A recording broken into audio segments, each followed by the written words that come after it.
Hey, what is going on, guys? Today I am bringing you Master G, however you want to pronounce him. Master G, I call him, the Invincible, on over level 8 solo. This attempt was, I think, my third attempt, and I finally did it after 3 attempts.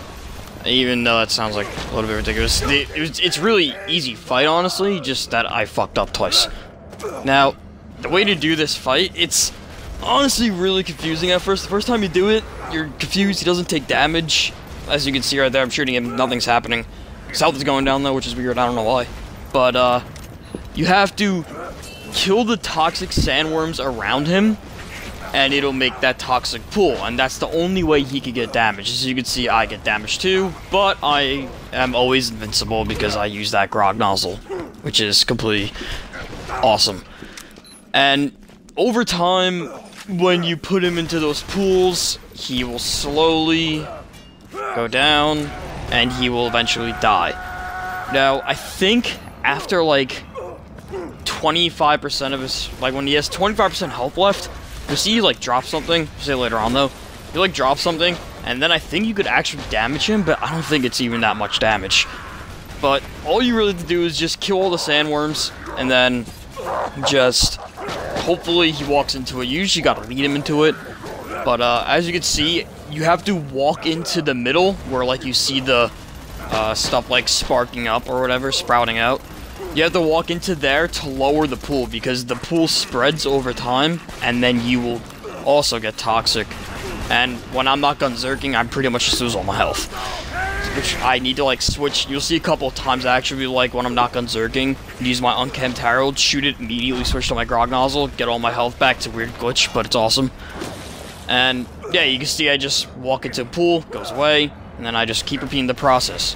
What I tried to do is that I was switching. No, I was waiting for, like, a toxic sandworm to appear, and then I shut down the other one, and new one would form. But sometimes I would just mainly focus into luring him in, because, like, as you can see right there, it's not even that high out, or that far out, so I would just, like, leave it out there for a bit. And they're also right next to each other, so it would do, like, a lot more damage. Now, as far as my skill tree, I use the same one I did in the last video, the Voracitus, the Invincible one, and it seems to work really well. And I'll probably stick with it, maybe switch back to my old one, I don't know, it's not really that much different anyways. The old one just had a little bit more into the right skill tree, but not even that much. But I like the way this one's used, so I'm probably just going to stick with it.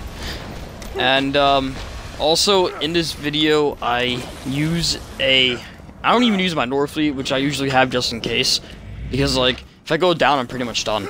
So I don't even bother, like, trying to get second wins, I'll just give up. But I only did it, like, 3 times, like I said. But I got a new SMG that I was actually farming for, the Warrior, and just to, like, get a conference call or just something good from him. And the first time I farmed him, in, like, my farming session, the first time he dropped a pearlescent weapon. I think it was called the Avenger, or the Stalker, SMG, I don't remember what it was called. Probably the Avenger. It's really cool, like, you reload it, and it shoots, like, you throw it out, because it's a TDR weapon, you throw it out, and it does, like, a whole bunch of spinning and bouncing, and shoots all the bullets at the same time, and it's just a really cool weapon, I like it. And, I think I finished, all of the Invincibles, as far as the raid bosses, the ones that drop the, Seraph Crystals. There's still, Vermivorous the Invincible, and Deciduous the Invincible. Those are difficult to do solo. They're supposed to be done co-op, especially Vermivorous. That one's, like, you have to do it 4 players, otherwise it's, like, insanely rare to complete on, like, 3-player, 2-player, or single player. So, I mean, I could try single player, it's just gonna be really rare to do, and it's gonna be impossible to kill him after that. But I don't know. I probably will. Maybe, maybe not. I don't know. We'll see. And then, there's that other Invincible boss in the, what's it called? In Sir Hammerlock's Big Game Hunt. There's, like, this, I forgot what his name was called, but you could, like, get him by, like, having an ultimate badass witch doctor, and then a badass what's it called? A badass, savage. And they turn into, like, this Invincible. It's kind of like how Herbivorous works, but with an ultimate Witch Doctor and stuff like that. I don't remember what it's called. He drops a really good weapon, though. Maybe him, too? I don't know, because that one's difficult, too. It takes a lot of time. Like I said, it's pretty much like Herbivorous. I'm trying to... Oh, there's also the Rock God and the Iron God and Tiny Tina's DLC. But they're not really Invincibles, because they're honestly not that hard to kill. They're just really high-leveled. They're always like 12 levels higher than you, or however it works. But, yeah, I think that's pretty much it with the Invincibles, unless I do Herbivorous solo, which I don't think I will. I'll probably do it with friends. But yeah, that's pretty much all I gotta say about the Invincibles, and as far as Master Yi goes, I said everything. He does drop at the end, like, some Seraph Crystals. He drops the Ahab, which is a rocket launcher that does, I think it was like 18 million damage. It's ridiculous. And that's pretty much it as far as what he dropped. The Ahab is like, I shot it a couple of times at the end. I've used it before, I just didn't remember like how it worked exactly, and it was okay. It wasn't like the best because it has a really low like blast radius. It's pretty much just a harpoon gun. And yeah, that's pretty much all I gotta say. I'll leave the rest of the video to me slowly and steadily defeating Master Gi, whatever you want to say. Defeat him. Oh, one more thing, actually. You will see right at the end after he dies, the guy in the DLC is like, "Hey, you killed it." This wasn't my first ever time.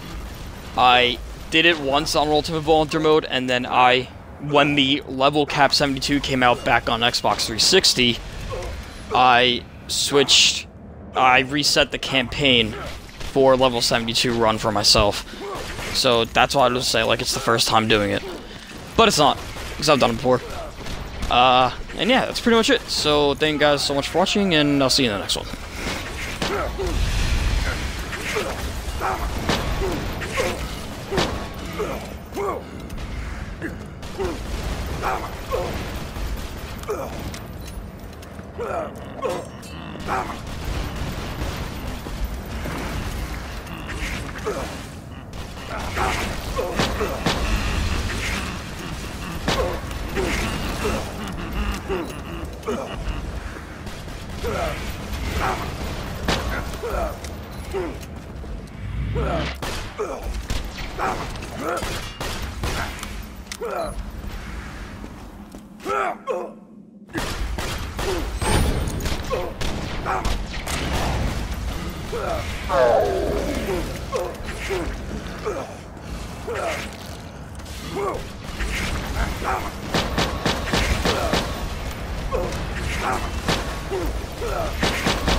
the best day of my entire life. Or anyone else's.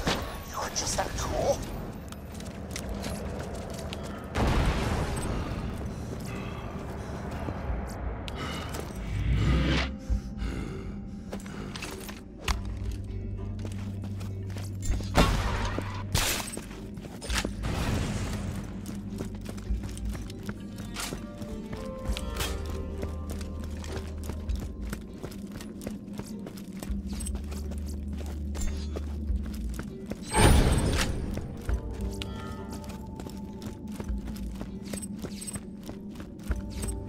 Whoa!